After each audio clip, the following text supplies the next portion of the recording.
नीज का बयान सामने आया है। ऑस्ट्रेलिया ने कहा कि ईरान को परमाणु हथियार नहीं मिलने चाहिए। साथ ही साथ उन्होंने कहा कि ईरान को रोकने के लिए उठाए गए किसी भी कदम का वो समर्थन करते हैं।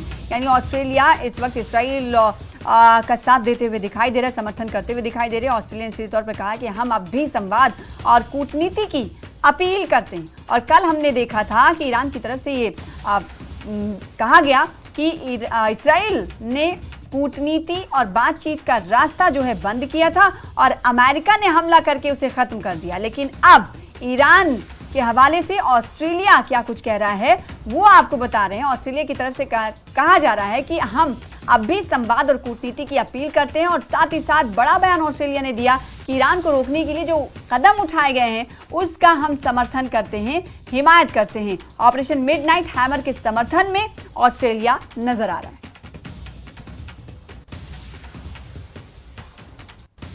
Agree that Iran cannot be allowed to get a nuclear weapon, and we support action to prevent that, and that is what this is. The US action was directed at specific sites central to Iran's nuclear program.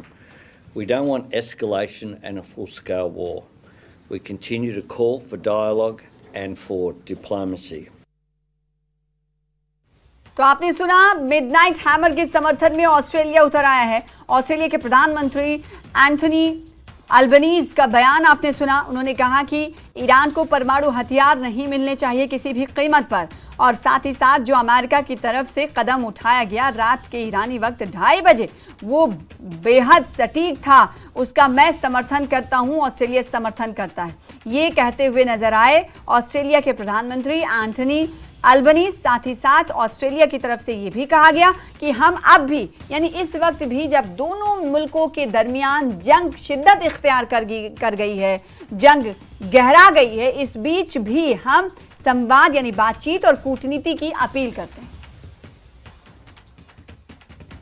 और इस सबके बीच Iran के विदेश मंत्री रूस पहुंचे हुए हैं, जहां पुतिन के साथ मुलाकात से पहले अब्बास अराक्ची ने बड़ा बयान दिया है। अराक्ची ने कहा कि अमेरिका के हमले से परमाणु अप्रसार संधि पर गंभीर सवाल खड़े हो रहे हैं। साथ ही साथ अराक्ची कहते नजर आए कि अंतर्राष्ट्रीय सुरक्षा पर इसके नकारात्मक प्रभाव होंगे।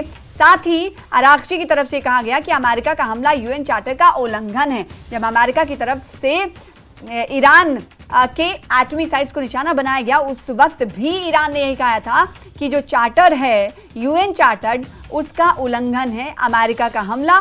और ये तमाम बातें ईरान के विदेश मंत्री रूस में मौजूद होकर कह रहे थे, क्योंकि वो इस वक्त ईरान के विदेश मंत्री रूस पहुंचे हुए हैं, जहां पुतिन के साथ मुलाकात हुई। और मुलाकात करने के बाद अब्बास अराक्ची ने बड़ा बयान दिया है। उन्होंने कहा है कि अमेरिका के हमले से परमाणु अप्रसार संधि पर भी